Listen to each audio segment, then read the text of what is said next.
Welcome to the session, ISKCON Disciples Course, Day 2. We'll chant the prayers. Om Jnana Timirandasya Jnananjana Shalakaya Chakshurun Militam Yena Tasmai Shri Gurave Namaha. Shri Chaitanya Manobhishtam Sthapitam Yena Bhutale Swayam Rupaha Kavamahyam Tadati Swapadantikam Vandeham Shri Guru Shri Yuta Padakamalam Shri Gurun Vaishnavamscha Shri Rupam Sagrajatam Sagana Raghunathanvitam Tam Sajivam Sadavaitam Savadutam Parijana Sahitam Krishna Chaitanya Devam Shri Radha Krishna Padan Sahagana Radita Shri Vishakhanvitamscha Namo Vishnupadaya Krishna Prishtaya Bhutale Srimate Bhakti Vedanta Swamin Iti Namini Namaste Saraswati Deve Gauravani Pracharine Nirvisesha Shunyavadi Pashatya Deshatarine Namo Mahavadanyaya Krishna Prema Pradayate Krishnaya Krishna Chaitanya Namine Gaurtushe Namaha. He Krishna Karuna Sindhu Dinabandhu Jagatpate Gopesha Gopika Kanta Radha Kanta Namostute Tapta Kanchana Gaurangi Radhe Vrindavaneshwari Vishabhanu Sute Devi Pranamami Haripriya Vanchakalpatarobhyascha Kripa Sindhubheva cha Patitanam Pavanebhyo Vaishnavebhyo Namo Namaha. Jai Shri Krishna Chaitanya Prabhu Nityananda Shri Advaita Gadadhara Shivasadi Gaura Bhaktavinda. Hare Krishna Krishna Krishna Hare Hare Hare Rama Rama Rama Hare Hare. Welcome once again. We have started this journey of studying the ISKCON Disciples Course, and we completed 2 lessons so far. Guru Tattva was discussed, and we also discussed about the types of Guru. Diksha Guru, Siksha Guru, many more. But in detail, yes, we discussed about Diksha Guru and Siksha Guru and their roles in our lives. We also discussed about the Guru Parampara system. I hope you went through the handbook up to page number 19 and you read through all the quotes, excerpts from different places. You also read through the arguments which refute the Ritvik philosophy. So the Ritvik philosophy is, you can say, it's a deviant philosophy, which is not supported by the scriptures. It's a wrong understanding. And it is something just concocted.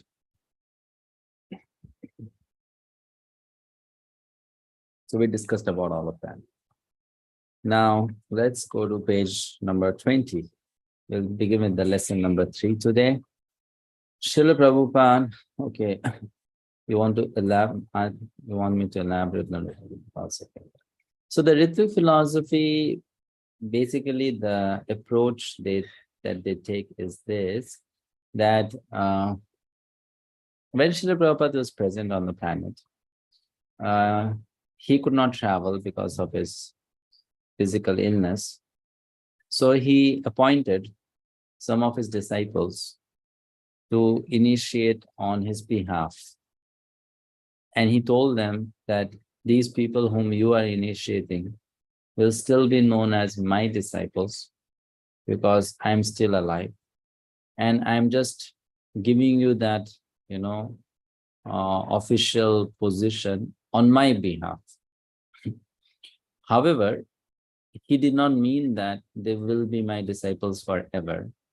After he would leave the planet, then the people initiated by these gurus will be known as their disciples and not Prabhupada's disciples.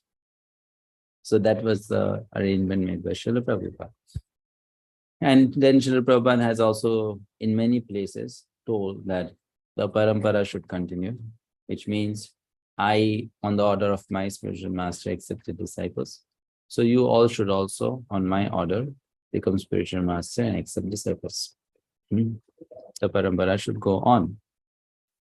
So now some of the people, because of now different problems that came after Srila Prabhupada left, they thought that apart from Srila Prabhupada, it's very difficult to find someone who is a pure devotee of Krishna. And the Guru should be really, really pure. Or they would say the Guru should be a liberated soul. Or the Guru should be an eternal associate of Sri Chaitanya Mahaprabhu. So they thought that since there's no one else in ISKCON who is that qualified, so we would prefer to directly take initiation from Srila Prabhupada. They came to be known as the followers of Ritvik philosophy. So what they do is that they have the deity of Srila Prabhupada, then there would be some person sitting, some devotee, and then that devotee will give a name by himself and will also give a mala by himself. But will just tell the person who is taking initiation that you are receiving the name from Prabhupada, you're receiving the mala from Prabhupada, and from today you are a disciple of Srila Prabhupada. So, well, he is doing the same job what an initiating guru in ISKCON would do. The initiating guru will give the name, the initiating guru will give the mala, right? So this philosophy came up. Now, the reason behind this, behind people accepting this philosophy is not just that they have doubts about existence of pure devotees in ISKCON. There are many other factors also. Sometimes it's a wrong agenda to start another institute in which they are the fallen soul leader, so that they can open their own separate organization and they can be the sole chief leader of that organization. Or they don't want to accept that the other personalities who are Prabhupada disciples or who are disciples of Srila Prabhupada and who have become gurus in ISKCON, they should be so much respected. They have envy. Because anyone who becomes a spiritual master, that person becomes worshipable for his or her disciples. Of course, that person is so pure, so he can digest that worship. But then many people get envious that why you should get the worship. What's so special about you? That just the same thing, ordinary human mentality, So because of so many reasons, they begin to follow this philosophy. The book Spiritual Connection, which you will get, from us, a copy of it for those who registered for this course and living in India, we'll be sending it to you by courier. Those who are outside India, if they're coming to India, we can definitely hand over a copy to you. So in that, this philosophy is explained in detail. Of course, this philosophy still exists now. Like if you go to Bangalore, there is a temple there known as ISKCON Bangalore. So that is not ISKCON temple actually. That's disconnected from ISKCON society. That is run by the Ritvik followers, So it's the biggest ISKCON temple in Bangalore, and it is known as ISKCON Bangalore. Even Give Gita. There are many actually such groups. So sometimes we don't understand, but already in India, there are 5 to 6 such groups existing. In Jaipur, in Mumbai, in Vrindavan, in Bangalore. And they are all separate groups and they are all Ritvik people. So they directly take initiation from Prabhupada. And then they don't follow ISKCON authority. Their accounts is different. All the money goes to themselves. It doesn't come to ISKCON. So it is basically externally, it's a deviation on philosophical aspect, but actually internally, it's all about power and money. That's the main thing. I don't want to discuss about it, but what they end up doing is what Srila Prabhupada really, really condemned. Srila Prabhupada did not want. Now you see, Srila Prabhupada, did he involve any of his family member in ISKCON in any official position? No, right? Because he said this is a parampara not for family members. It's not a family lineage. You should be qualified. You get empowered and you lead. But if you go to this these systems, organizations, they have all their family members in a leadership position. My uncle's son, my aunt's daughter, this, that. So it's a big, I mean, you can say it's a, basically it has a different agenda, but externally they show themselves as a follower of a different line of thought. So they are called Ritviks, right? They are called Ritviks, Ritvik philosophy. So we don't accept that, that's wrong. And why they do that now? That's because they are not sincere enough to follow the right teachings. Any person who reads the books of Srila Prabhupada, that person understands. He's so directly pointing out that you should approach a spiritual master, you should surrender, you should take initiation from a living guru, right? But then that's how deviation comes. Actually, people get sidelined. But anyway, that cannot be helped. Those who are sincere, they come to the right path. And many Ritviks, they change also. I know so many people who got bluffed into this, but because they were sincere, they later on met the ISKCON devotees, and then, you know, they heard them and they got changed, and they came into ISKCON, took initiation in ISKCON, like that. So Srila Prabhupada founder Acharya. Next, lesson 3. So what happened is, and let me tell you the history, it will be nice for you to know. When Srila Prabhupada was present on the planet, he himself gave himself the title His Divine Grace. You know, actually he found that his own Guru Maharaj was mentioned as His Divine Grace Srila Bhaktisiddhanta Saraswati Thakur. So when he started ISKCON, he himself took that title, His Divine Grace. Why did he do so? Because he wanted to let know all the future leaders and acharyas in ISKCON that however great acharya they may become, but they are all under him. He is the founder acharya, you know, the first acharya, the founder, you know, which means the one who has started the whole thing. Now, why that was needed? That was needed to keep the whole institute together. Because for unity, there has to be one center point, right? Otherwise, things break apart, you know. So Srila Prabhupada could see that he has to be in that center. It doesn't mean that, you know, he didn't want to let others flourish or grow in their spiritual life and be more and more empowered. But he just wanted to keep the whole nucleus together, right? So that's why officially he announced himself as the founder Acharya. And then he made sure that all the official documents of ISKCON, when they are released, after his name, this particular line should be added. Founder Acharya, His Divine Grace, A.C. Bhaktivedanta Swami Prabhupada. So you find that in all the books, in all official ISKCON documents, everywhere. Why he wanted to do that? Because you see, Kali Yuga is very bad. The whole material existence is so bad that people, their mentality change. Sometimes corruption enters and they do big blunders. So he wanted to keep it very safe, the whole thing. The reason is because what he did, he knew no one else will be able to do that again. To start a pure movement on an international level, that's not an easy thing. That's not an easy thing, you know. It looks easy to us now because we're enjoying what is done, right? We are eating the fruits. But when it was started, it was not easy. And it's not difficult to go worldwide, but it's very difficult to go worldwide with those standards of purity which Srila Prabhupada maintained. Very difficult, right? So he knew that once I started, and if this society breaks, no other organization in the world will be able to continue with the mission of Sri Chaitanya Mahaprabhu, which was that Krishna consciousness should be distributed in every town and village, right?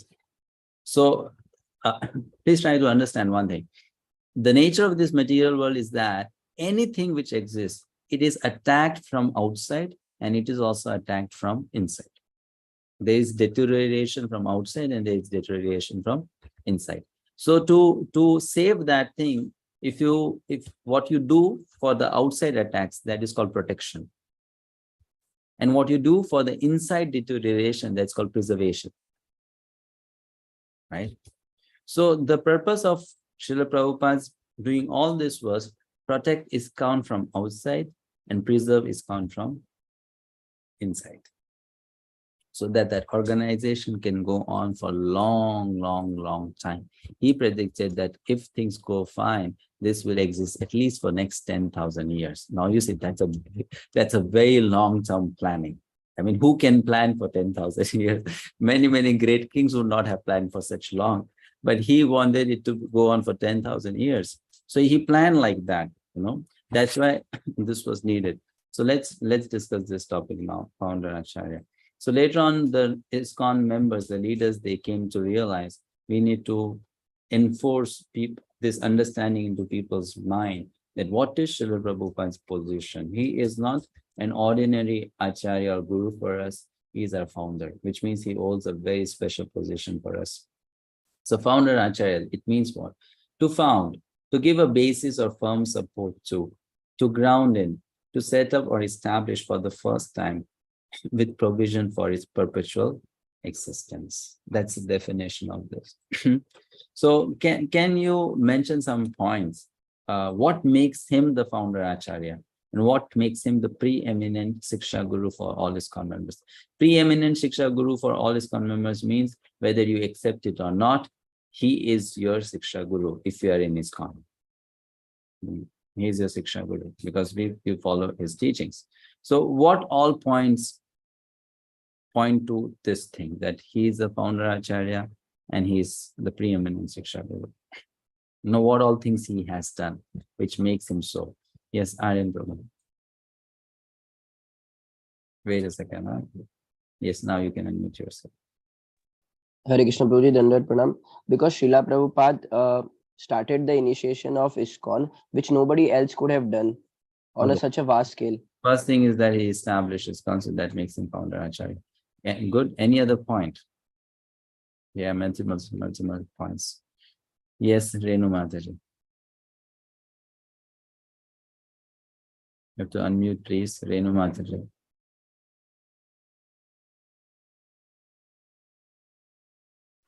He wrote books. Hare Krishna Prabhuji. Many people are writing. Prabhupada ji wrote books. But many people are writing books. But he wrote as it is. They are also writing as it is. And there are so many Prabhupada disciples who are also writing books, no? And that is also as it is. And he took care of his devotees as if he's their kids. That any guru will do. That doesn't make him founder. Just because he takes care of devotees, that won't make him founder Acharya, right? And he made temples. That many other people are making.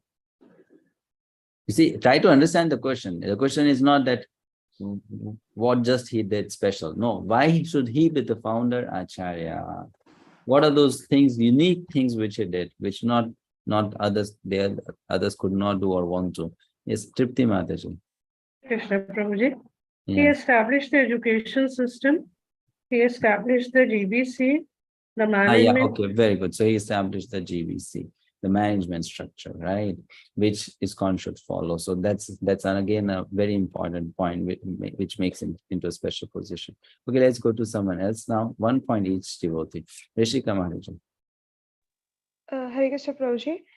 Since ISKCON stands for International Society of Krishna Consciousness, so Prabhupada, when he wrote all his books, he talked about how we can become Krishna conscious, and as well as he turned many devotees went to the foreign countries, but when Prabhupada went, he no, that's okay. But what makes him the founder Acharya from ISKCON perspective? What makes him founder Acharya? You have to think in that context. In that context. These are correct points, but in that context. Yes, Shivangi Mataji. Hare Krishna Prabhu, Pancham Pranam. I think Prabhupada ji, what he did, he made the people who are in foreign countries, he made them fully Krishna conscious and brought them to ISKCON. That anyone could have done. Others also did after he went, but that won't make them the founder acharya of ISKCON. What would make him founder acharya? What are those specific things? Please mute. One who is not talking. Yes. Okay. Swati Majini.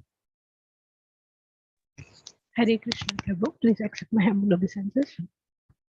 Actually, Prabhupada has given the actual rules to be followed to become an ISKCON disciple. Yes. He made the standard, 16 rounds. Yes, Prabhu. It was made by him, right? Yes, Prabhu. So everyone has to follow that. Then he made the 7 purposes of ISKCON. He gave those 7 purposes. That's the founder acharya. Yes. Any other point? If you have a different point, then please. Uma Mataji. Lenina Mataji, have a point? Different point? Hare Krishna Prabhu. Srila Prabhupada established the International Society for Krishna Consciousness. Yeah, we already discussed that point. Yes, discussed that point. Abhishek Prabhu. Hare Krishna, Prabhuji, Dhanva Pranam. Prabhuji, it's not easy to travel, to the West for 40 days in a cargo ship at the age. That is true, but still that won't make him founder acharya. At the age of 70, and he made everyone Krishna conscious just with his pure heart. That's a good point, but still that won't make him the founder acharya. Founder acharya means now you have to look at the whole thing from institution point of view, not from his devotional qualities or devotional purity. That's a different thing, right? Right. Isn't it? That you can say in the context of he was empowered representative of Sri Chaitanya Prabhu. In that context, you can say, okay, he traveled all over the world, he brought Krishna consciousness to form. He was empowered by Sri Chaitanya Mahaprabhu. When you say founder acharya, then comes the institutional context, right? So in that context, you have to put the points. Yes, Navnidhi Mataji. Hare Krishna Prabhuji, Dandvat Pranam. He gave us 16 rounds of chanting Mahamantra, which was actually 64. And he reduced it to 16 rounds for our convenience. Yes, we discussed that. Yes, Mataji, he made it 16, correct. And more than that, some more points we have. David Prabhu, some other point you have? Hare Krishna, your grace, please accept my humble obeisances. Yes, Prabhupada gives specific instructions in ISKCON, and to follow Krishna consciousness or ISKCON, you have to follow these specific instructions which Prabhupada gave, because he is the founder of ISKCON. Okay, fine, thank you. Okay, I'll give some more points. So he started women ashram, which was never there. He set the deity worship standards in ISKCON, right? So there are such things which only he started, and that's followed like that as it is. That makes him the founder acharya. And then for other points which you mentioned, you should put those in the context that he was empowered by Sri Chaitanya Mahaprabhu to do all those things like no other disciple of Bhakti Siddhanta could do. He traveled to the West at age of 71. He converted Mlechas into Vaishnavas, so that is empowered by Sri Chaitanya Mahaprabhu. So in that way, one of his own god brothers, His Holiness Bhakti Rakshak Sri Swami Maharaj, he says, he was talking to, of course, Prabhupada disciple, and he said, your Guru Maharaj, in my understanding, he is a Shakti Aveshavatar. He's been invested with special Shakti to preach Krishna consciousness, to the Western countries. So that's empowered representative of Sri Chaitanya. Okay. So based on this, the GBC in ISKCON coined this term known as Prabhupada Ashraya, which means any member who joins ISKCON, the first thing that person should do is take Ashraya. Ashraya means shelter of Srila Prabhupada. Before I take shelter of a diksha guru, I should take shelter of Srila Prabhupada, because he's my first Siksha Guru, my preeminent Siksha Guru, right?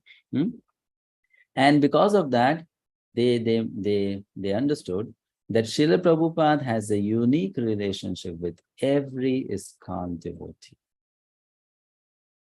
And it is so true. Sometimes I wonder, so many of us, we never met him, right? We never met him. But I don't know why we feel so comfortable in relating with this personality called Prabhupada. You know? It is so natural for people who come to ISKCON to start, admiring Srila Prabhupada, loving Srila Prabhupada. They begin to enjoy hearing about Srila Prabhupada. And that's only possible because he is so pure. Until unless that person has that purity, people cannot love that person actually like that. So His Holiness Loknath Swami Maharaj, he has written a book called My Prabhupada. And in that he mentions, actually, though I am writing it as My Prabhupada, every devotee in ISKCON feels the same, that he is my Prabhupada. Then that they have that individual personal relationship with Srila Prabhupada. So that's possible because of his special position, very special position. In Srimad Bhagavatam, we come to know the more pure a person is, that much deeper and wider that person can enter into the hearts of others. The more pure a person is, and because his purity is so much, he's able to influence so many people's lives. So many people's lives. So now, why should ISKCON followers maintain such exclusive loyalty to following Srila Prabhupada?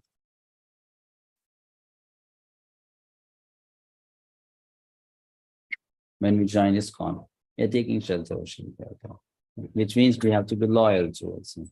So why there has to be this loyalty aspect of sticking to him?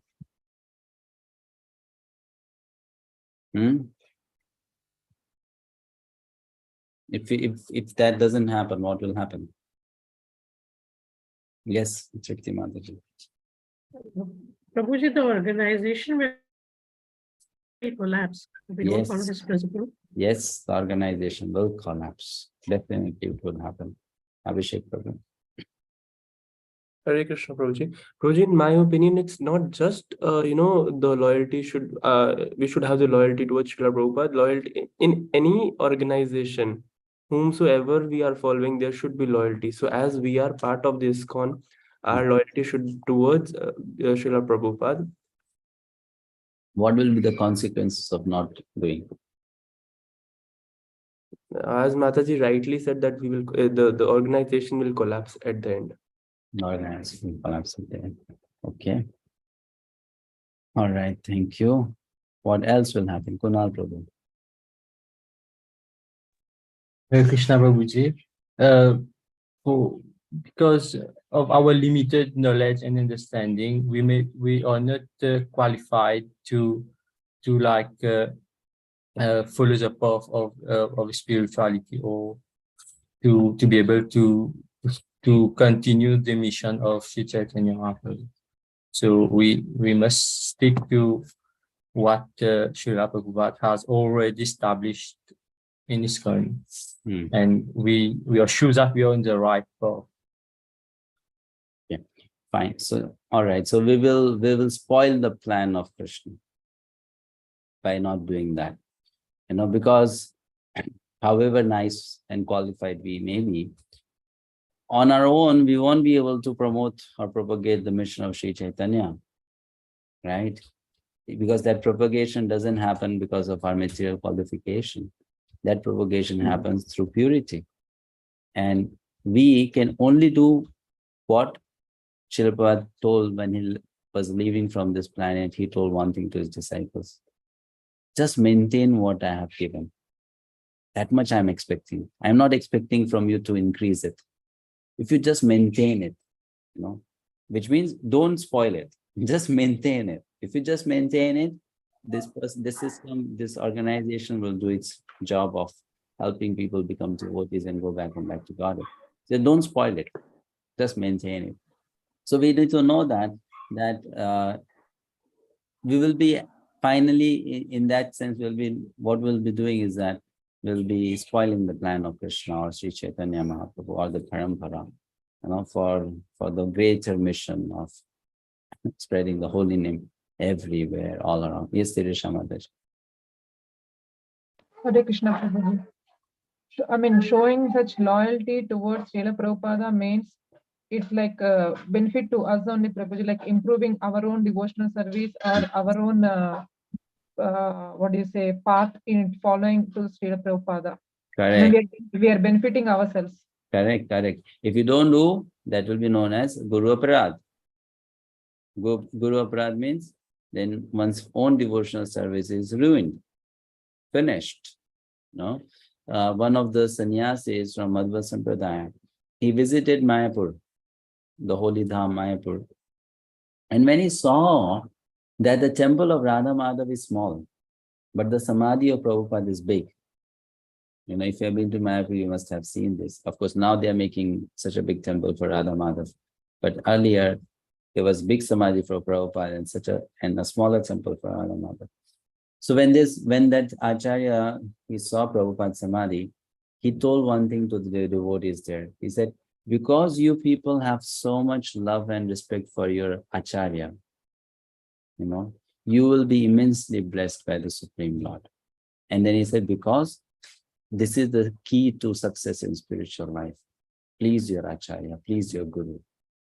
Be loyal to your Guru. Then the Supreme Lord is also completely happy.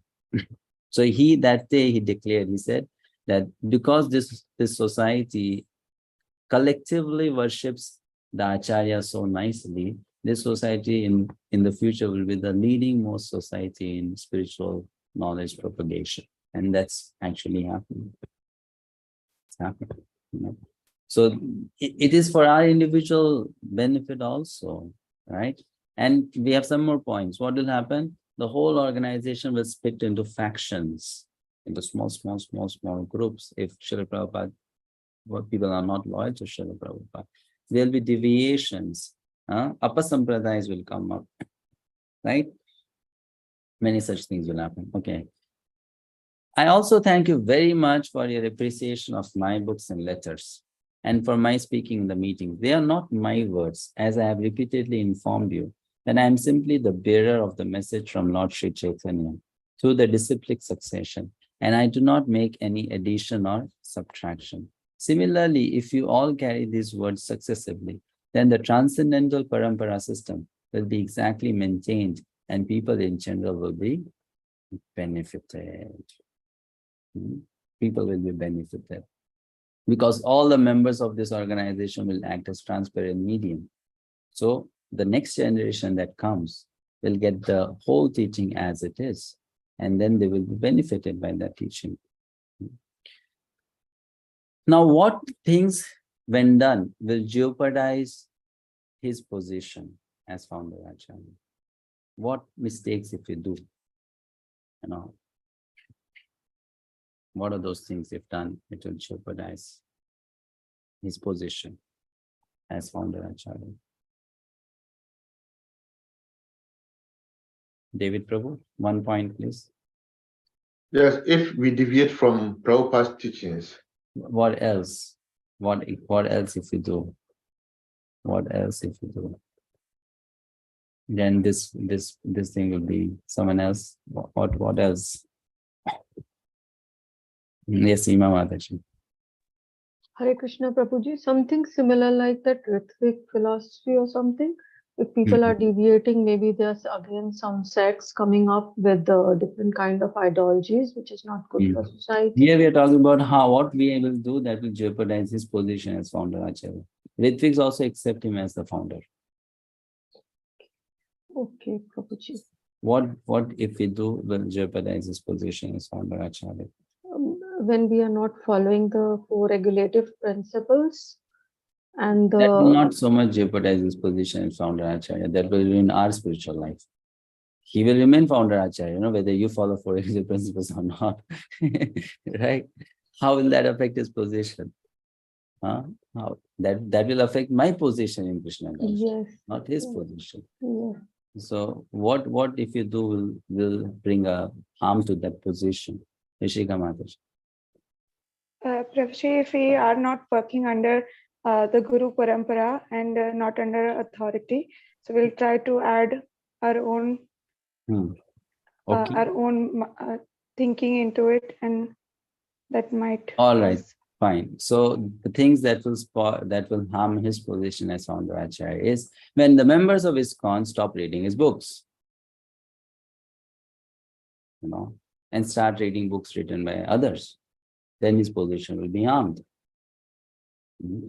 When the member of ISKCON, they will start giving their own spiritual masters more respect than giving respect to Srila Prabhupada. Right? When the members of ISKCON will not give much attention to celebrating Srila Prabhupada Vyasa Puja.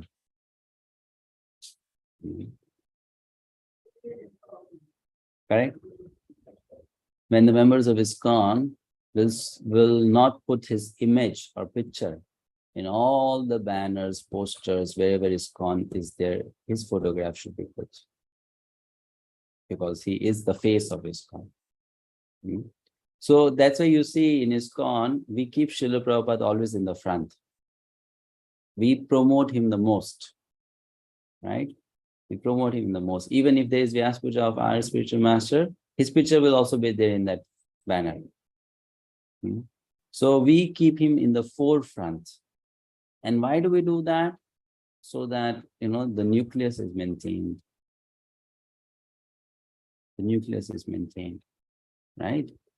And he remains in that position. Because we should know other spiritual masters will come and go. He will remain, right? He will remain.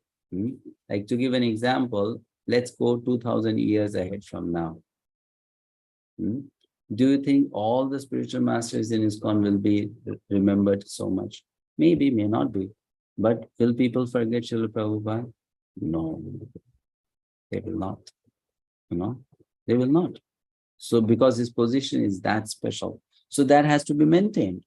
And that's why these things have to be emphasized. That his Vyasa Puja should be the biggest Vyasa Puja.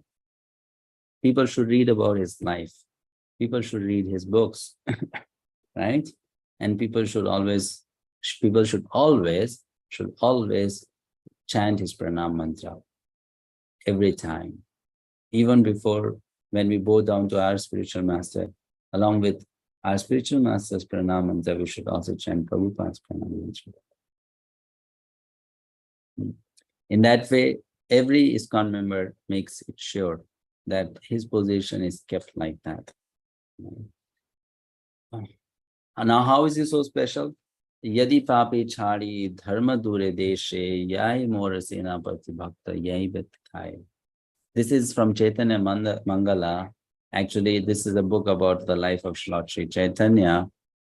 There are 3 books about the life of Lord Chaitanya. One is called Chaitanya Mangal, one is called Chaitanya Bhagavad, one is called Chaitanya Charitamrita. So Chaitanya Mangal was written by Srila Lochandas Thakur. So there, in the statement of Sri Chaitanya is writing, Mahaprabhu is saying, those people who are sinful and they will leave this Bharatvarsha and go away, I will send my Senapati Bhakta to far off countries to bring them back to the shelter of the holy name. So in this way, 500 years ago, it's Sri Chaitanya Mahaprabhu who has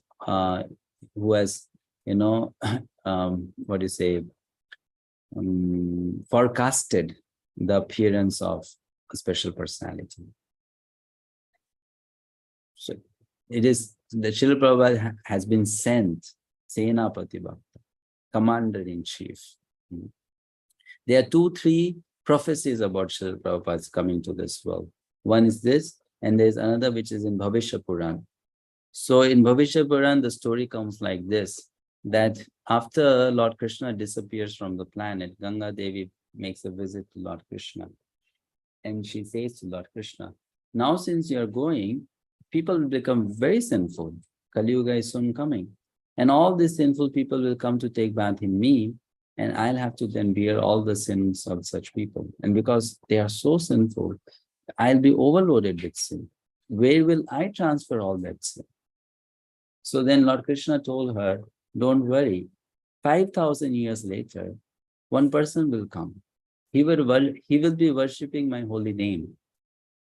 And this person will travel all over the world and spread the holy name. And then Lord Krishna said, when the people who are mlechas and yavanas, they will take to this holy name and they will become sadhus. And then they will come and take bath in you. By their association, you will become purified. So Krishna said that by their association, you will become purified. So don't worry, your sins will be taken care of. So who is that worshipper of holy name? Who is that worshipper of holy name? Who is that person who sat below that tree in Tompkins Square Park and chanted Hare Krishna mantra? Who is that person? Srila Prabhupada. So even Krishna himself made the prophecy about him coming to this world. Lord Chaitanya made the prophecy. It's not an ordinary person. And he is like that, not for this universe or this Chaitanya Leela. We should know he is an eternal commander-in-chief in Lord Chaitanya's army. Eternal. Every time Lord Chaitanya goes to any universe, Srila Prabhupada is there to do this job. No? So when Srila Prabhupada was leaving his body, one of his godbrothers came to meet him, and Srila Prabhupada begged for forgiveness. He said, I used to be sometimes very harsh with all of you. I used to chastise you, criticize you, and stuff like that. Please forgive me. So then that godbrother of Srila Prabhupada mentioned to Srila Prabhupada, he said, you have right to do that because you are our eternal leader. You're not a leader just for this life. You are our eternal leader. You will always lead the army of Sri Chaitanya. So that is his position. Very, very special personality. Very powerful personality. Which sometimes you don't understand, but Srila Prabhupada's position is far greater than many of the demigods. Many of the demigods. His position is far, far greater than that. And that's why there's no harm when we offer him respect, when we offer him worship. Ontologically speaking, his position is much higher than that of Brahma and Shiva. Much higher than that of Brahma and Shiva. Much higher than that of Brahma and Shiva. Because they are eternal associates of Krishna.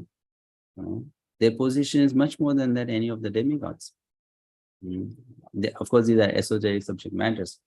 But once Srila Prabhupada was angry with Lord Shiva, and this was revealed by Sri Srimad Gaur Govind Maharaj, who was also a great exalted Vaishnava. That Prabhupada was angry with Lord Shiva, and he told, I will never open a temple in your land. So that's why he opened the temple in Mayapur, he opened the temple in Vrindavan, he opened the temple everywhere, but he did not want to open a temple in Jagannath Puri and Bhubaneswar. He did not. So the reason was because in Jagannath Puri, they did not allow his disciples to take darshan. And he was very sad about it. Why you don't allow my disciples? They are better Vaishnavas than all of you. So why can't they take darshan of Lord Jagannath? So they did not allow. So Prabhupada became a little angry. And that's why Prabhupada did not want to go. So then Gaur Govind Maharaj said, Lord Shiva went and begged to Srila Prabhupada that please, you are delivering the whole world. Don't leave my land. Come and make a temple in Bhubaneswar also. So then Prabhupada sent him, Gaur Govind Maharaj, okay, you go. On my behalf, go there and make a temple. So they are very exalted personalities, the Acharyas were in Parampara. In Bhaktivinoda Thakur's life, it is mentioned that once in the demigods society, the demigods could not understand one shloka of Bhagavad Gita. They were confused. Everyone was there, Brahma, Shiva, Narada, everyone was there. They could not understand. So they, while Bhaktivinoda Thakur was living on the planet, they came to take Bhaktivinoda Thakur to the heaven. And he went there and he gave a talk to them explaining that verse. Then they became satisfied. Now we understand. And then they brought him back to planet Earth. So the Gaudiya Vaishnava Acharya, they are very exalted personalities. Such great personalities. Very, very exalted. This is their position. So we should know, being associated with them or being a follower in their institute makes us very fortunate, very, very fortunate, very fortunate. All right, next chapter. Before we do that, any question?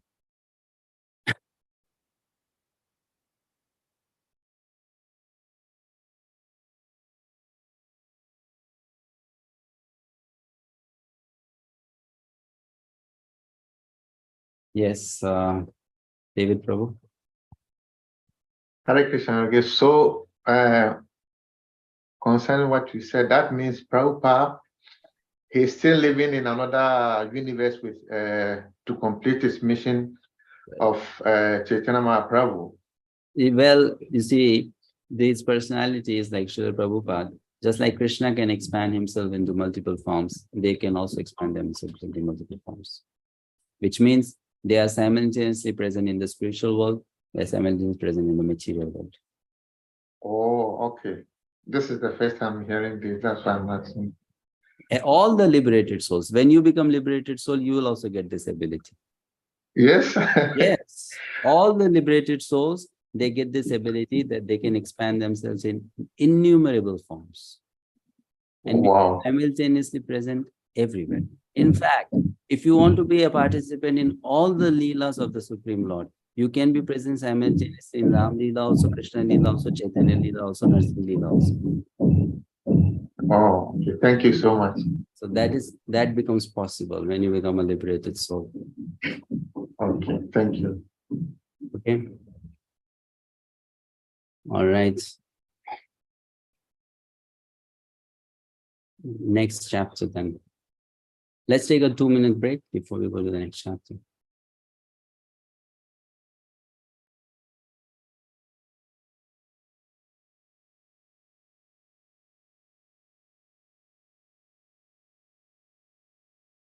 Krishna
Hare Krishna. Welcome back, please.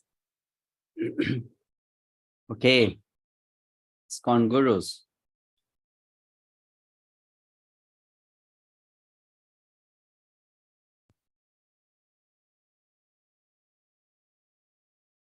Rishika, please read.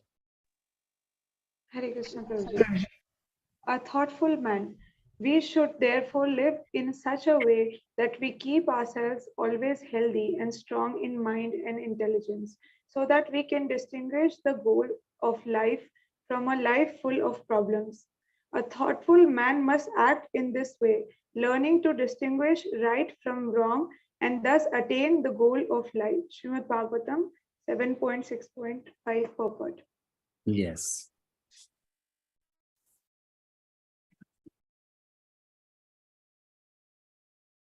Okay. So, what is the difference between traditional Guru Ashram and modern ISKCON?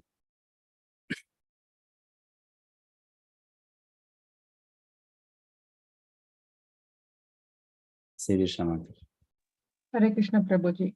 In traditional Guru Ashrama, only few were selected, like depending upon the caste or their varnas or something. But in modern ISKCON, everyone is allowed. For becoming a disciple? Yeah? Yes. Okay. Yes, Prabhuji. Oh, yes. Okay, yes. So sometimes Guru would put such conditions. Like in Madhva Sampradaya, if you go, Madhva Sampradaya, they take only Brahmins. You should be born in a Brahmin family. Then you can get initiated into Madhva Sampradaya. Mostly. So they are very strict. Not everyone is accepted. So that is it. Something else? Lokesh Prabhu? I just stand under from Prabhuji. Shiksha and Diksha Guru were same, and Shiksha in ISKCON, Shiksha and Diksha Guru can be different personalities. Correct. So in traditional Guru Ashram system, one Guru, that's all. Whole your life, you are just with that one Guru. You know, so you hear from that Guru, you serve that Guru. But in ISKCON, that's not the scenario. It's different. It's different. What else?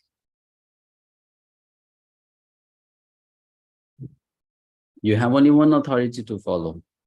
So less chances of confusion, offenses. But in ISKCON, you have multiple authorities to follow. So sometimes confusion, one is saying this, the other is saying that, so that thing comes up. So these are differences.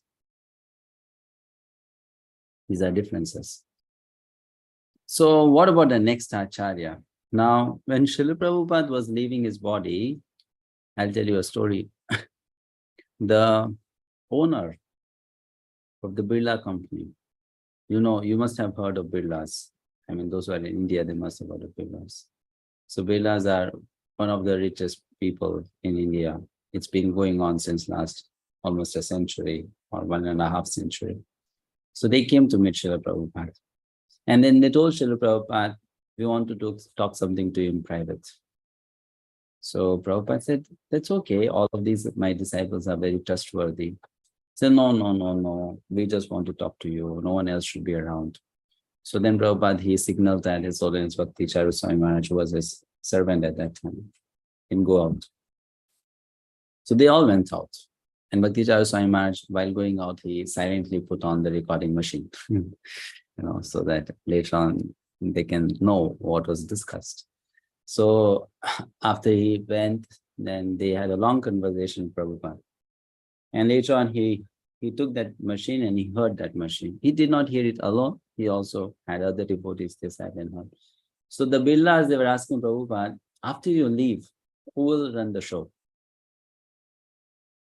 Because it's a big organization now. Big organization is so much property, so much money. So who will run the show? Who will manage it?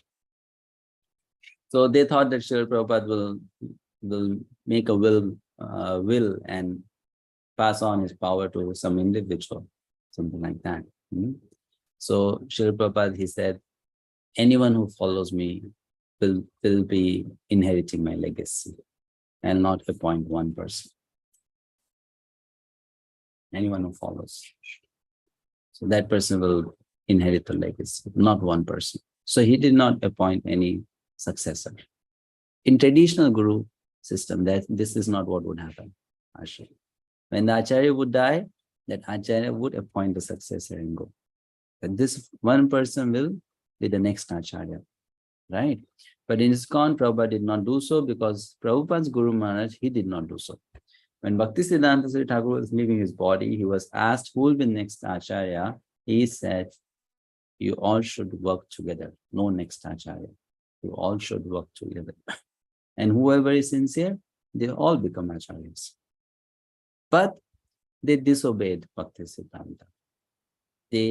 Just when Bhaktisiddhanta left, they started dividing the temple and property. I'll be this temple's Acharya, you'll be that temple's Acharya, like that. So there were big fights, so much of chaos happened. And Srila Prabhupada did not want the same in ISKCON.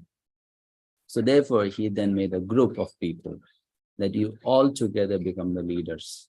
Now that is a very important strategy. Why? Because if one person collapses, the society does not get affected.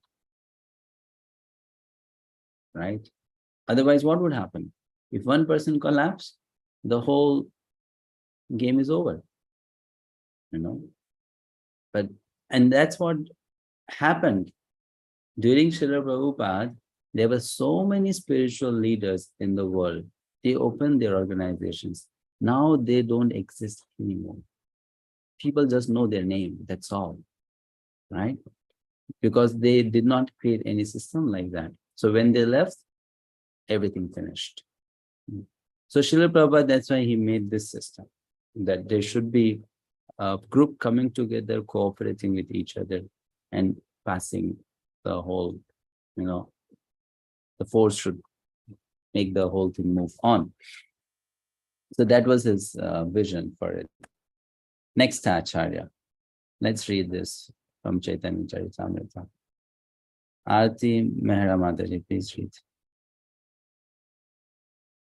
Aarti Mataji.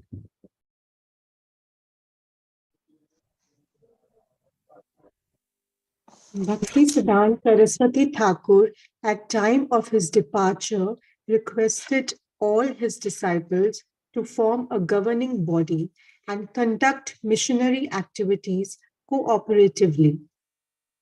He did not instruct a particular man to become the next Acharya, but just after his passing away, his leading secretaries made plans without authority to occupy the post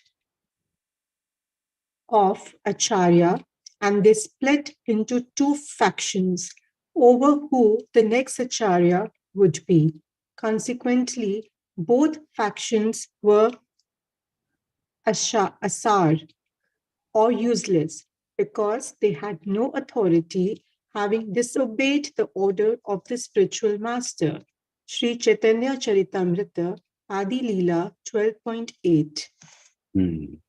So Shubha says, because they disobeyed their Guru Maharaj, Srila Bhaktisiddhanta Saraswati Thakur, they lost their spiritual potency.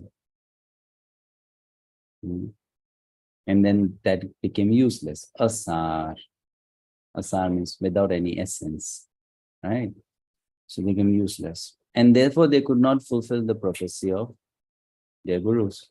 They could not expand. But then we should know this was written by Prabhupada long time ago.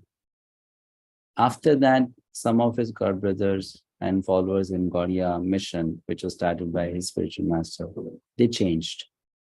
So when it comes to the present times, the current time, we should not think that in Gaudiya society, everyone is insincere or everyone is asad. Now there are people who are sincere and following sincerely, you know. So he's writing about those particular days and years when this whole thing happened, right? So we need not have that very negative outlook towards that organization started by Srila Prabhupada's God brothers at present. We should, we should be respectful towards them because they also have changed and they have reformed themselves. And we know that Krishna forgives everyone, so why will they not forgive some Vaishnava also, right? But at the same time, we understand why Srila Prabhupada had to start another organization. So we need to know the history. Some people may say he was a very ambitious person. He wanted to become the leader, so he started his own organization. But that was not the reason why he started his own organization. He was forced to start a new organization because that organization was collapsing and it was not doing what his Guru Maharaj wanted to do, right? Isn't it? So it was not that he was very power hungry person, that I want to be the leader. No, he didn't want to do that.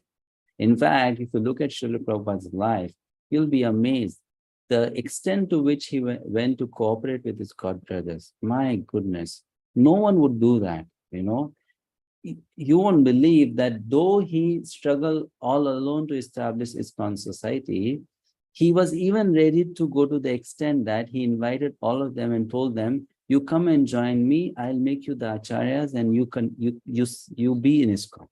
Which means like, I have done the hard work, you come and just work with me, just cooperate with me and stay with me. He was ready to go to that extent to cooperate, right? But even that was not accepted by them. That no, we don't want to do that. Then he said, that means your intention is wrong. You don't have sincerity, So then he said, no, then ISKCON will always be a different organization. No cooperation. No cooperation. So he made a point like that. So this is why he started this new society. United we stand. Chaitanya Mahaprabhu himself wanted our cooperation. He is God, Krishna. And therefore cooperation is a very important thing. Nobody should think that I have got so great ability I can do. No. It is simply by cooperation we can do very big thing. United we stand, divided we fall. This is ours. So be strong in pushing on Krishna consciousness and Krishna will help. He's the strongest. Still, we must be combined together. What he's trying to say is that if you think you are very nice Vaishnava and on your own, you'll be able to do a lot of good things in this world, he said no. alone you won't be able to. You need to get support from other devotees. Because the evil forces, they are much more powerful than the good forces in Kali Yuga. Right? So it's very difficult to push on this fight all by yourself. And we understand, right? We understand the benefit of association ISKCON. If the association would not have been there, it would have been very difficult for us to practice Krishna consciousness on our own. Very, very difficult.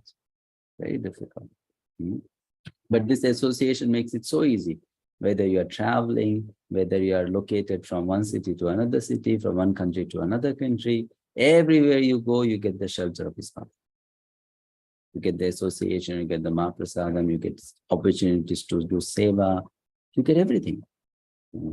So that association is such an important requirement, because of which people can stay strong in Krishna consciousness. All right, so now let's say people have taken initiation and then people have multiple authorities. So if there is a situation where you have an instruction given to you by your local ISKCON authority, maybe your temple president, your councilor, your seva in charge, and then your guru has given you instruction, and these two instructions, they don't match. There is a conflict. In such a situation, what are the inappropriate and appropriate ways of dealing with it?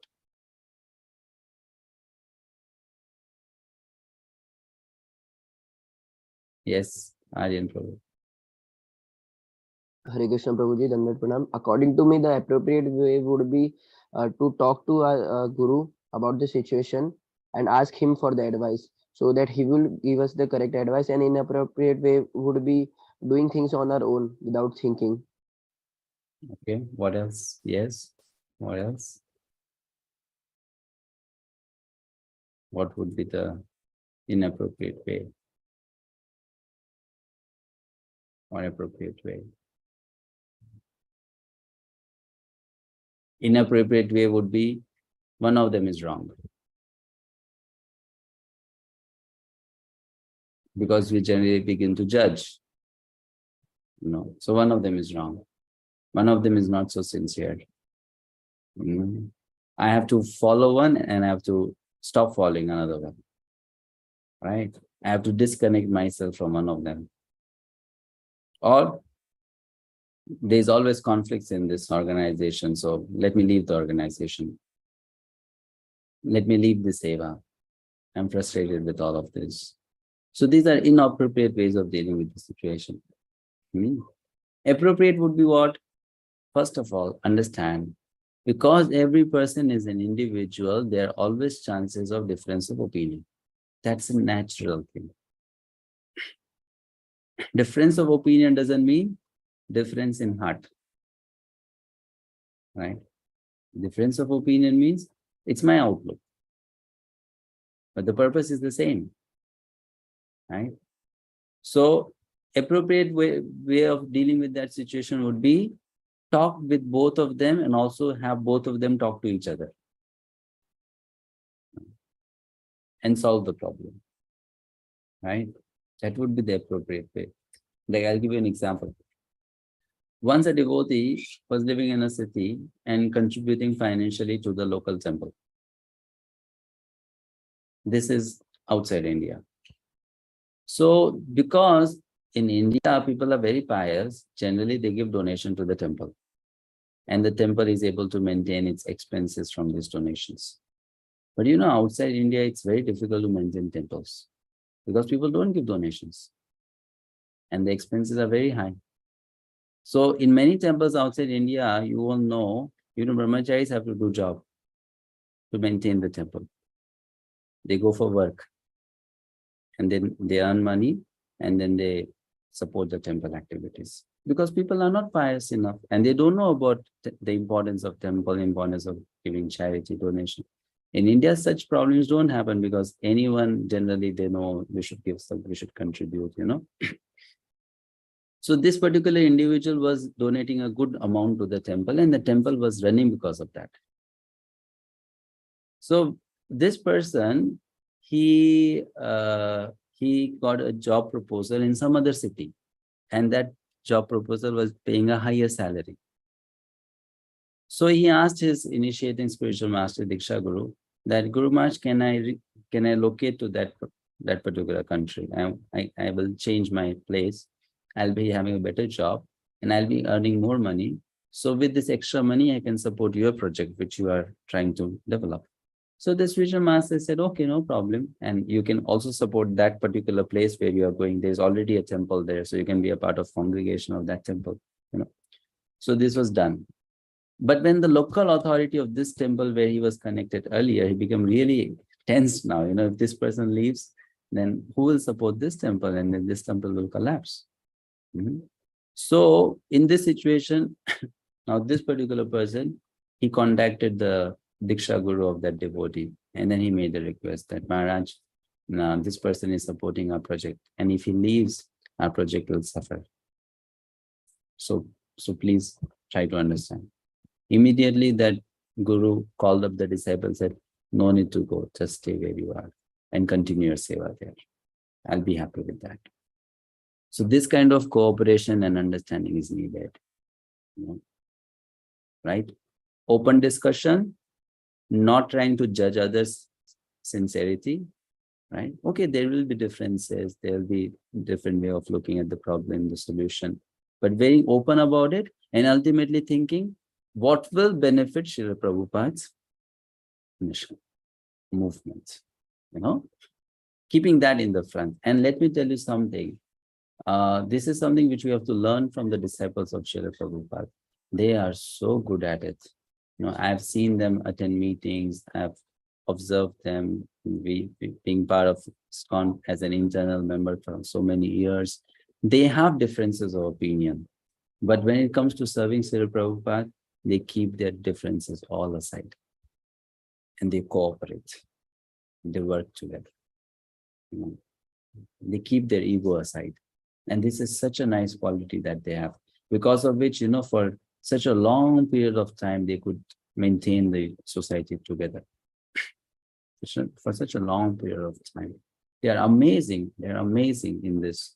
I'll tell you one story. It will really inspire you. It was 2016, Mayapur. And there's a program there called ISKCON Leadership Sangha. It started a decade ago and it happens every 2 years. So this is a meeting of ISKCON leaders, all the ISKCON leaders, presidents, preachers, influential people, they come together.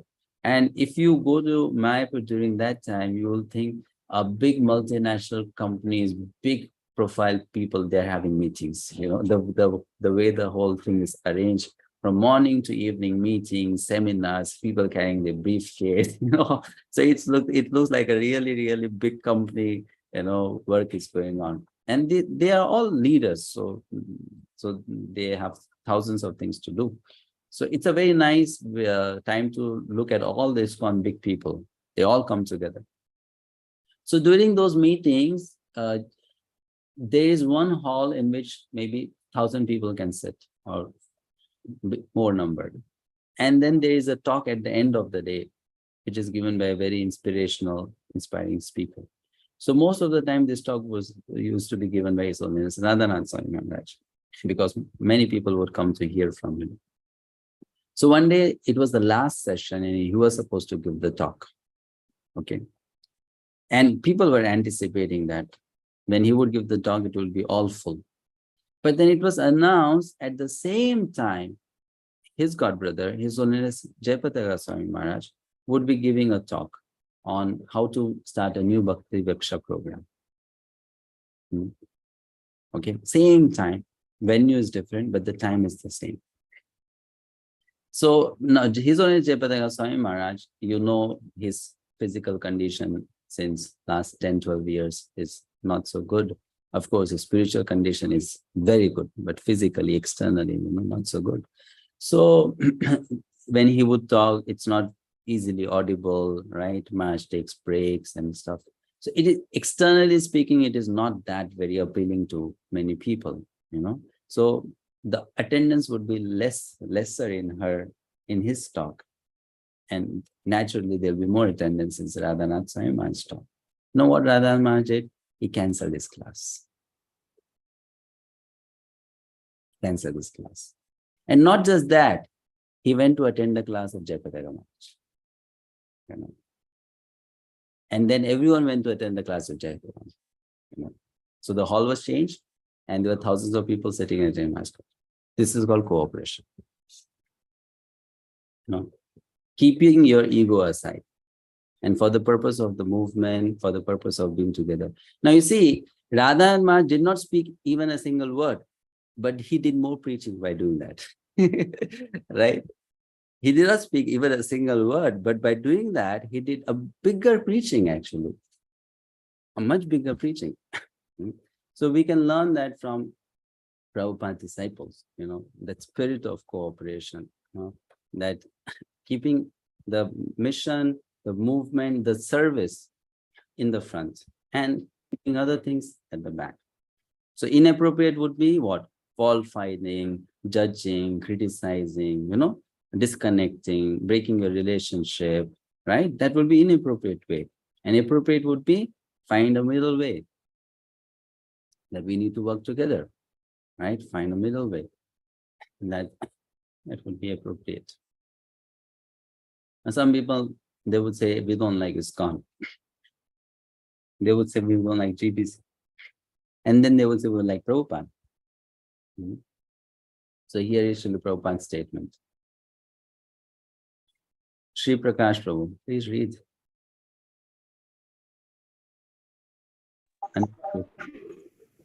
Don't like ISKCON. When they say they don't like ISKCON and GBC, they are really saying they don't like to follow my order. That means they don't like my order. That means they don't have faith in my order. That means they don't have faith in me. That means Guru Aprad. To say they have faith in me is just hypocrisy. So he's saying that if you don't like ISKCON, indirectly you're saying you don't like me. Because I made ISKCON. Right? Isn't it?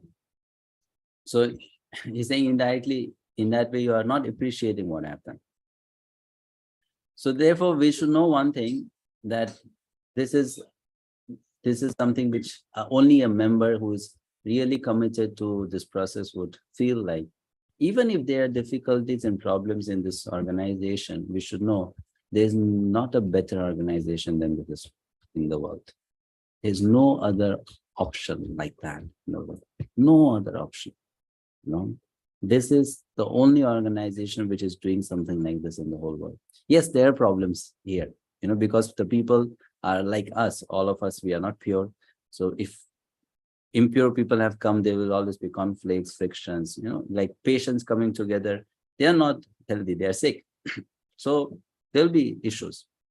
But the point is, what it is giving to the world, that is irreplaceable. So when problems come, instead of running away from those problems, we should stay as an internal member and try to solve the problem. I'll tell you a story. This one devotee told me. So he was going through this serious problem in his life, that he was surrounded by so many management issues, and so he left his home and he went to home, you know, and he started staying in home. He said, I don't want to do anything with this society. Left his seva, everything, and staying at home. So his father, who was an army officer, he noticed him, and he had fought with his father earlier to join the movement, to become a devotee and become a full-time devotee. So his father was looking at him. Many days went, he did not say anything. And one day he called him and he said, do you really love Srila Prabhupada? And this made the son think, do you really love his mission? He was like, where is he heading to? So then his father said, if you are really loyal to Prabhupada, then you should not run away when there is fire in the building. You should be there to protect the building from fire. So he said, if you are really loyal to Prabhupada, don't run away if there is a problem. You should be there to solve the problem. So I said, go back and then be a part of that movement, that society, and serve Srila Prabhupada, assist Srila Prabhupada by helping in giving the solution, not running away from the problem. So then that devotee came, and you know what that devotee is doing now?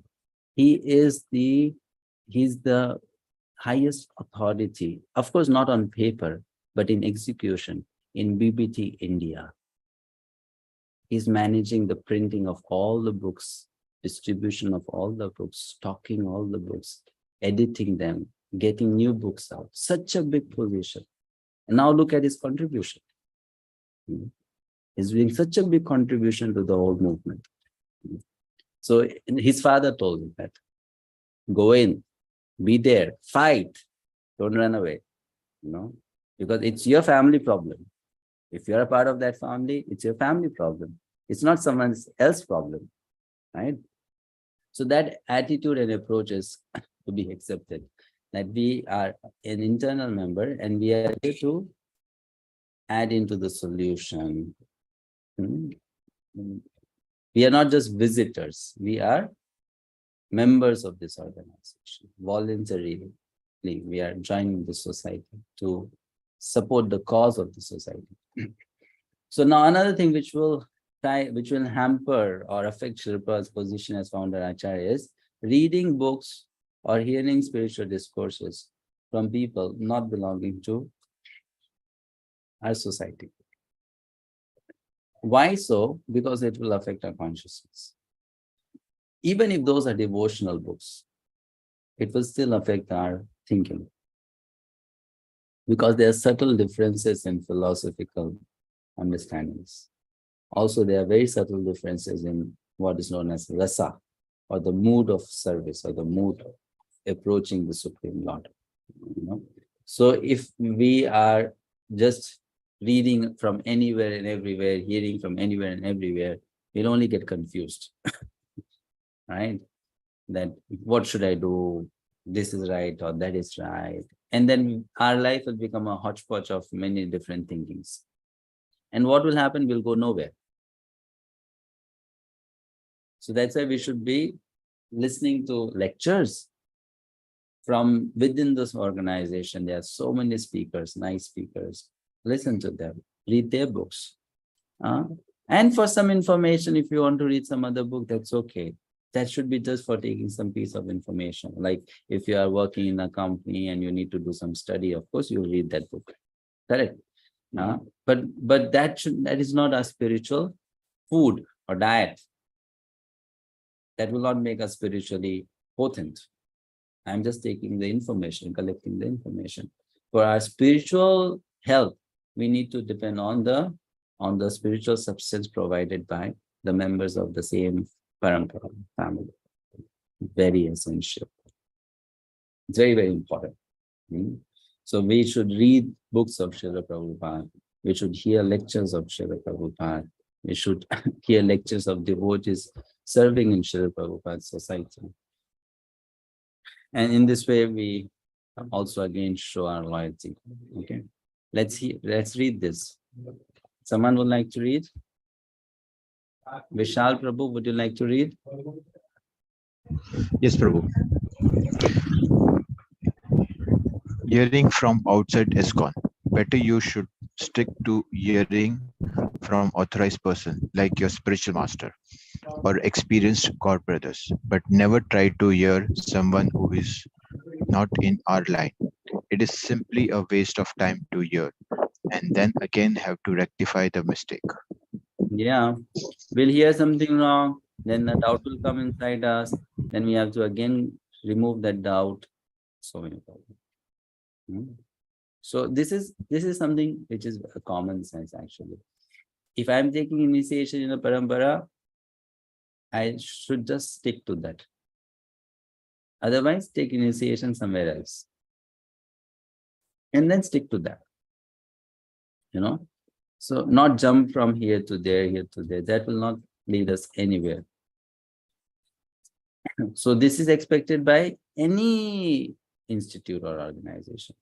If you go to some other guru also, they will also say, now, if you want to be with me, then you follow my line of thought. You stick to this.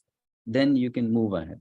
It's just like if you enroll yourself as an engineering student, but then instead of reading engineering books, you start reading medical books. You'll neither become a doctor, you'll not become an engineer, right? So if you want to become a doctor, then take admission in a medical college. And if you have taken admission in engineering, then you study engineering books. Similarly, I am getting connected to a particular parampara. Let me study the thing taught by them, right? Isn't it? Continue with that. Follow that line of thought and practice those teachings. That will give me success in spiritual life in that way. But if I just borrow things from everywhere and then just start following everything, that will take me nowhere. I won't go anywhere. So one has to be very careful about that. Next, okay.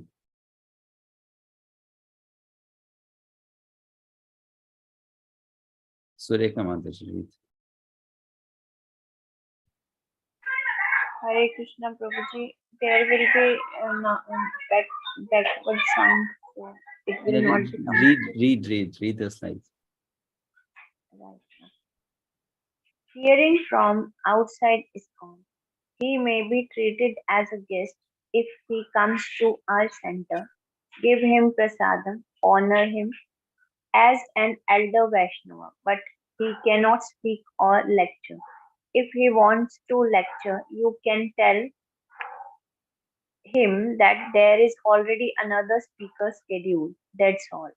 Letter to Satsvarup, June 4, 1975. So this is in what context? This is in context that someone told Srila Prabhupada, you want to invite one of your god brother to come and speak in your temple. And then Srila Prabhupada said, no. They will only come and confuse you. They will speak something which I did not teach. You'll get confused. And that happened actually. It happened. It was a very sad times in ISKCON. So many people left ISKCON. And the society was going through a very difficult phase. So, so that's why Shubha said, no, don't associate. Actually, the years 80s and 90s were very bad for society, for ISKCON society. Very bad. Very, very bad. But somehow that it survived through those days. And then after 2000, this organization started again flourishing. But the years 80s and 90s were really, really bad. I mean, there were so many problems. So now ISKCON is, growing positively because very sincere personalities have come forward as the leaders of the whole institute. So Srila Prabhupada mentioned that it would happen. And it is natural. Actually, it's mentioned in the scripture. Whenever a great personality goes away, suddenly there is a fall because, because that person when was present, his influence was so strong that things were functioning very well. So when that person goes away, it comes like a big earthquake for the whole structure. So Srila Prabhupada, when he left, it was like a massive, earthquake in the whole society. But then it started getting stabilized and becoming more normal. Okay, now let's go to the handbook. Go to page number 22. In the page number, there are two boxes. So you quickly fill them up. The first box is list some important qualities of a disciple. You can write down in your notebook.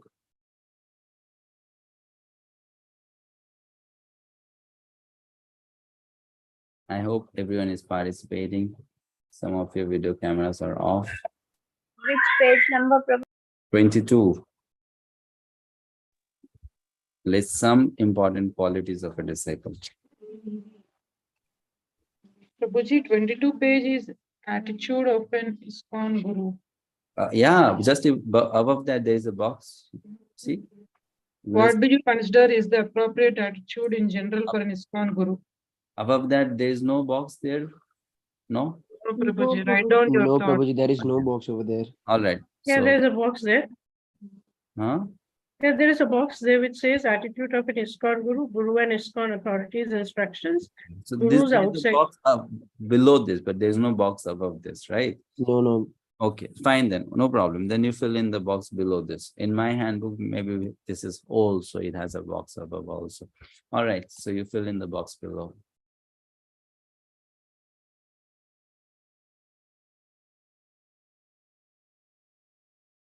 What's the question, Prabhuji? Is it regarding the attitude of an ISKCON Guru or what's it? Yeah. What do you consider is the appropriate attitude in general for an ISKCON Guru in regards to the teachings of Srila Prabhupada, the authority structure within ISKCON?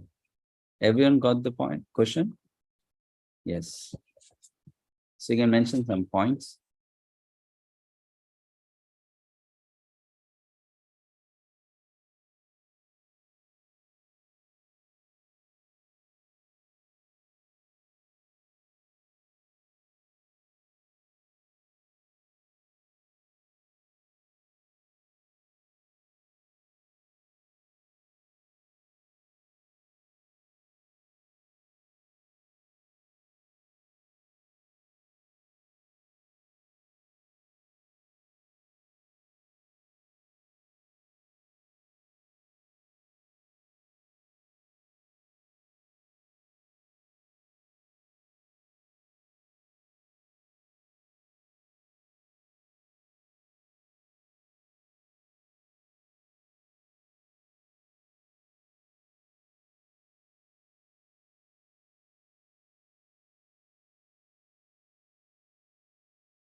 Okay, done?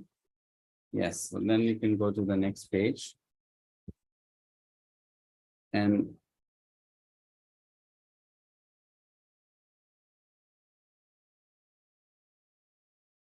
there's a box there, page number 24.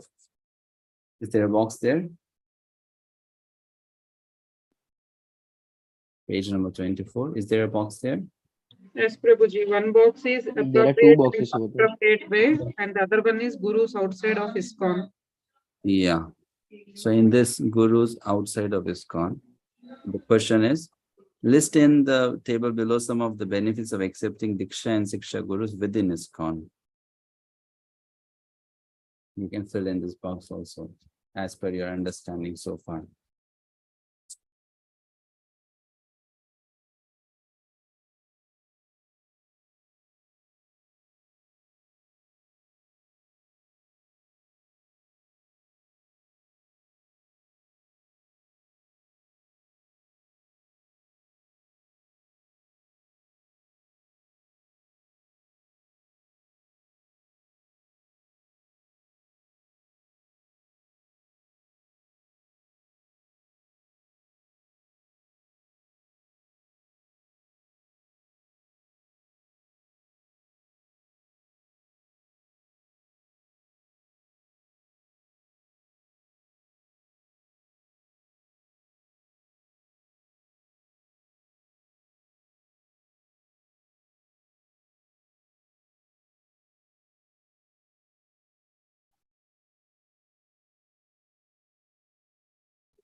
All right, done? Fine. So now any questions? Before we have, I won't start the next lesson today. That we'll do tomorrow. Today after the class, you'll get an online quiz, your first quiz. So make sure you do that and study the handbook well so that you get the correct answers. Okay, any questions so far? Even from yesterday, if you have a question, you can ask today. Yes, David Prabhu. Hare Krishna, Your Grace. Please, my question is, for instance, if you have a book from which is not from ISKCON in your possession from someone who is also who is not from ISKCON, and this book is talking about Krishna, but not directly from ISKCON. This book, what should you do with this book? Depends on the author. Sorry? Depends on the author. Oh, okay. Depends on the author. Like, you see, if the author is from a genuine Vaishnava Sampradaya, we're talking about Vaishnava books, right? Vaishnava literatures. If the author is from a genuine Vaishnava Sampradaya and the content of the book is correct, is not, a deviant understanding, is very much in line with philosophy, then occasionally certain books can be read. But then we don't read them as the only study material or source of our spiritual nourishment, right? Okay. So sometimes some devotees do that, especially those who are, let's say, very learned scholars, and they need to know so many subject matters, so then they do all that. So that's okay, but in general, it's not encouraged. It's not encouraged. Yeah. So, for instance, if thinking about is not encouraged in this particular book, what should you do with it? Well, you can do. You can just keep it with you, or you can gift it to someone who is from that particular group and who can read that book. Oh, okay. Right. It's okay. Okay. Thank you. And Your Grace, please, another thing. Can you share the PDF of what, like you used to share on Bhakti Sastra? Oh, you want of the slides? Yes, because it will help, please. Yeah, we'll send it. No problem. Okay, thank you so much. Yesterday and today's on, please. Yes, we'll do that. Okay, thank you. Tripti Madhavi. Prabhuji, I would like to understand the chart on page 23. The GBC body is different than the sannyas ministry, or it governs the sannyas ministry as well. Sorry, the book? On page 23, yeah, there's a chart for administrative mandate. Yeah. So I was just confused, like the sannyas ministry is different than the GBC. Yes, of course. Okay. And Prabhuji, what is Namhat coordinator? GBC means they can be Grihastha also or GBCs. They can be Brahmachari also or GBCs, right? Now sannyas is a different ashram, isn't it? So GBC is the final authority. Okay. And Prabhuji, what is Namhat coordinator? Namata coordinators means like different people, they open their preaching centers, right? And they conduct weekly programs in those preaching centers. So they are known as Namhata coordinator. Namhata means a preaching center. Thank you. All right. Yes, Rishika. Hare Krishna Prabhuji. Prabhuji, on page number 13, the word diksha has been broken down. So I could not understand, like it's in it's written spiritual knowledge and then it's written explain / destroy. So could you just explain a little bit on that?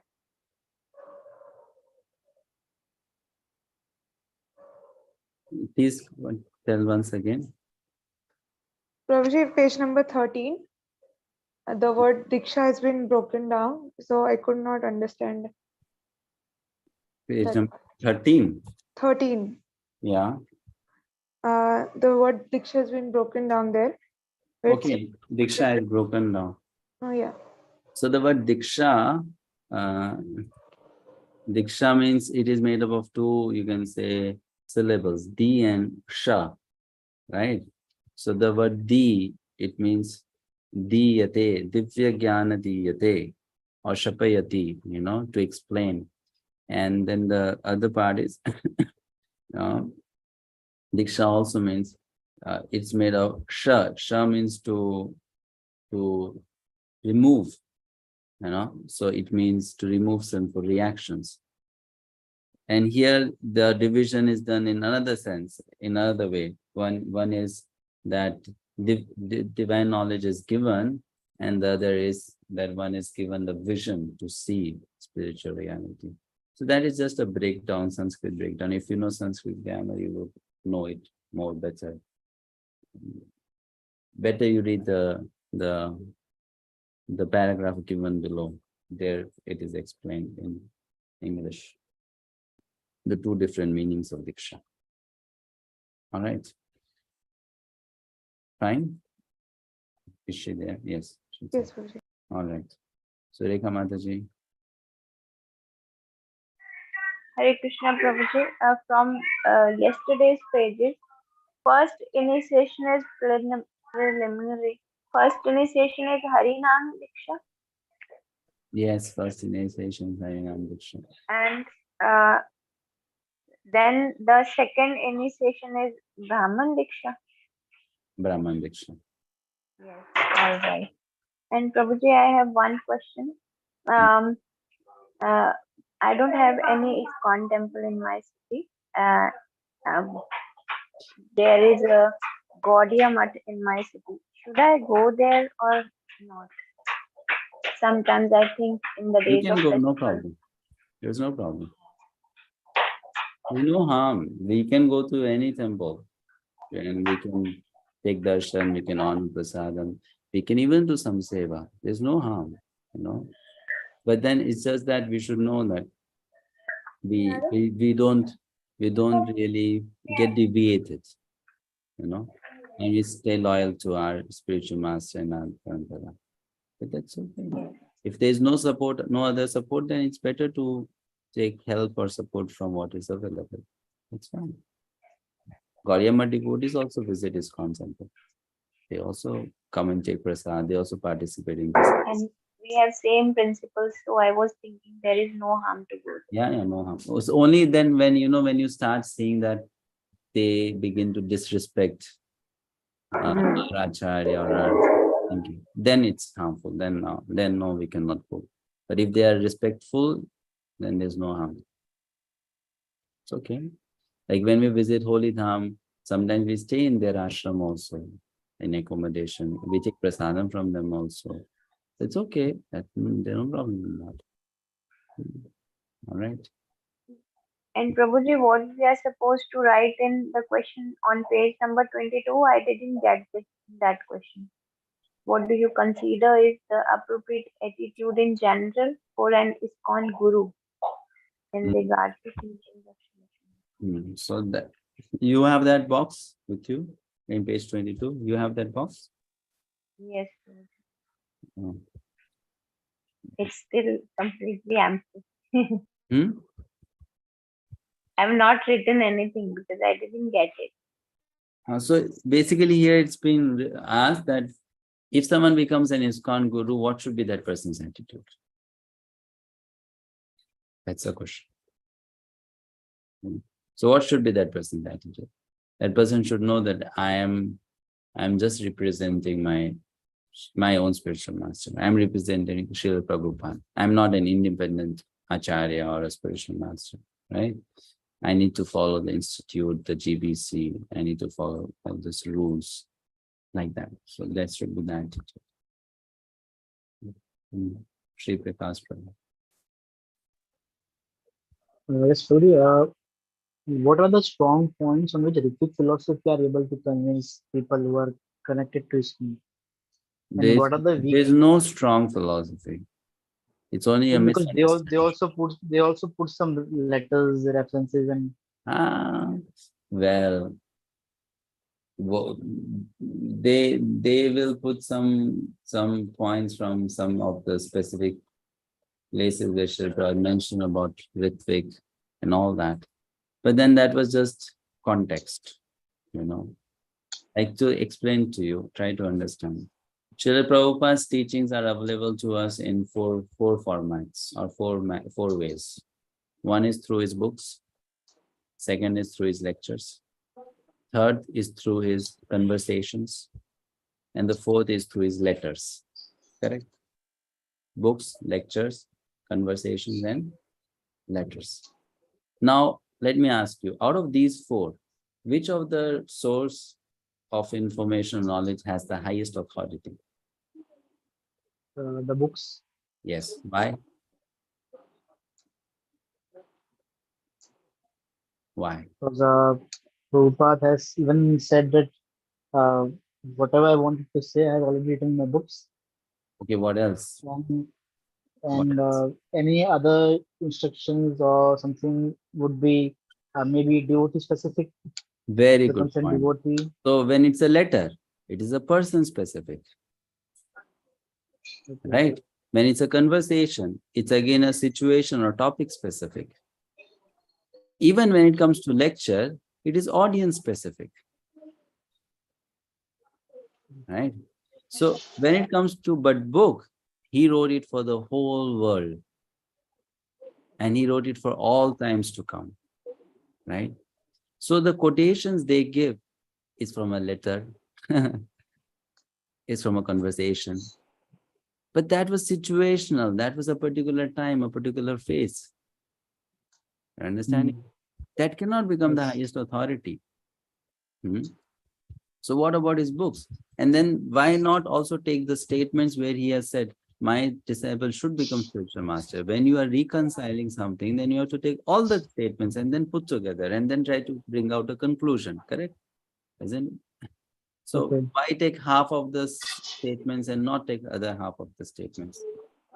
So basically, there is no strong argument. The only thing is that such people, they will try to pinpoint the faults of the modern day ISKCON.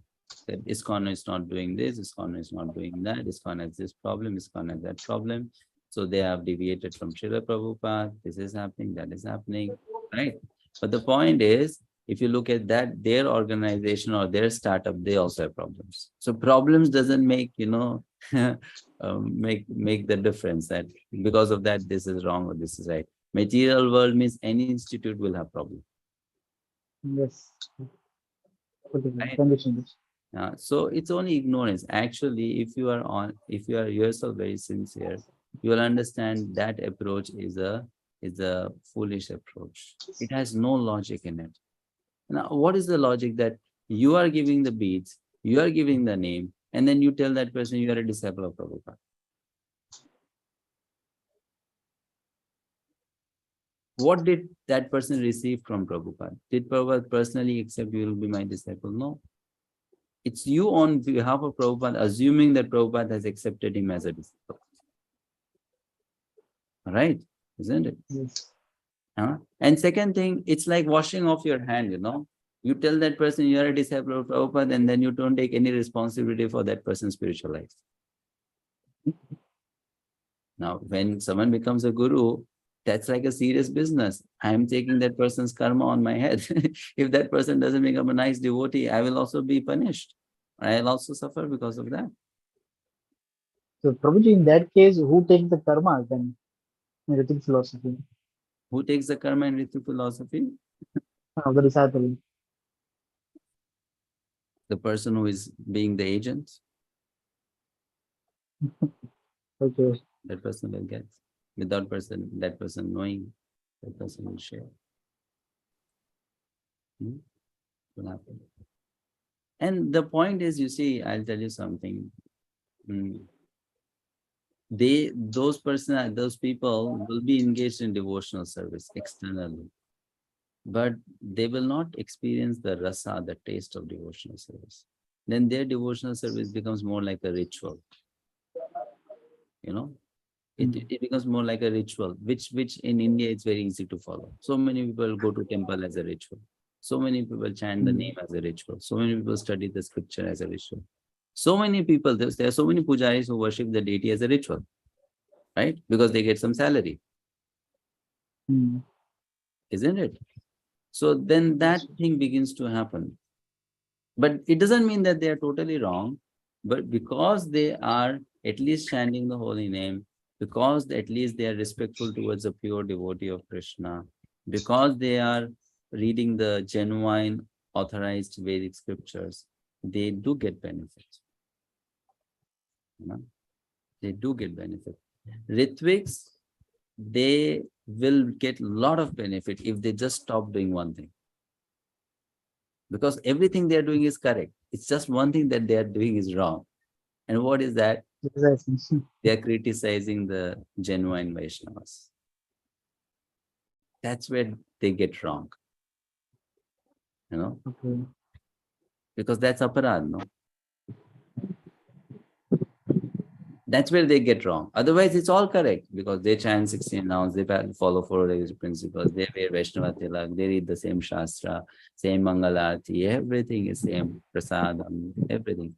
But the problem is that they begin to criticize. And that criticism then is going to be very, very harmful to them. Otherwise, if someone is a Ritvik and is not criticizing a Vaishnava, that person will eventually come on the right track. Eventually, that person will come on the right track.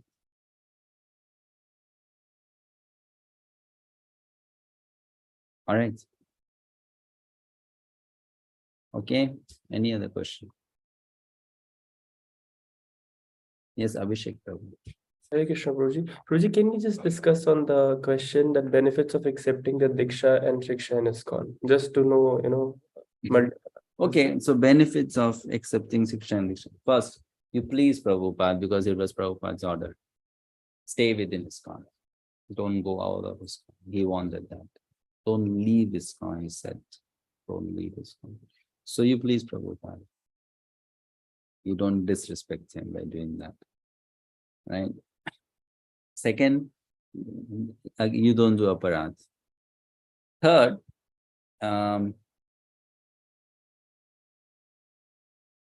is that you don't get confused because you'll not have to hear different philosophies, different approaches to Krishna consciousness, different sadhana rules and stuff. You know, it's the same. Fourth, you get the mode of Srila Prabhupada,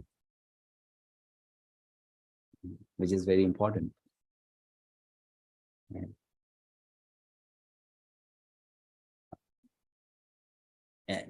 Actually, if we understand Srila Prabhupada's mood, you will see that.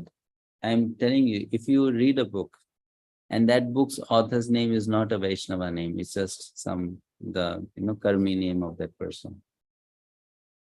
If that person belongs to ISKCON, you'll understand just by that reading that this person is from ISKCON. Because that person will carry the mood of Srila Prabhupada. It will show in the writing. It will show in the approach. You'll understand that this person must be a devotee. Has to be.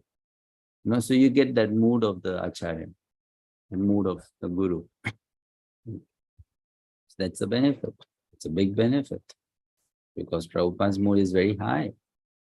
He is not an ordinary sadhu. It's a very, very exalted sadhu. Very exalted sadhu. He's very special, very special. He can digest anything. Like today in the morning, I was giving class, I told this past time, one person came to Prabhupada and said, I have so many factories, I have so many servants, I have so much money, but I'm frustrated. So what should I do? So what would generally a sadhu would say? Either he would say, it's okay, carry on like that, just do your bhakti in that place. Or some sadhu would say, leave everything. That's the only two things a sadhu would say, right? One would be just continue, and another, what did Prabhupada say, you give up everything and give it to me. That's what he said. You give up everything and give it to me. He said, to you, Swamiji, yes, I'll mention all the factories. So, the mood was what? I'll use everything in Krishna's service. See, he has that desire and that, eagerness to serve, that hunger. He can digest anything. Anything. Most of the sadhus will think this is a headache, but Prabhupada is saying opportunity to serve Krishna. He is a very rare personality. So when we follow that line, we get that mood, that approach, that attitude. So that's very special. Very special. Okay. All right, stop here. Thank you so much. See you tomorrow. Hare Krishna. Shri Prabhupada ki jai. Hare Krishna.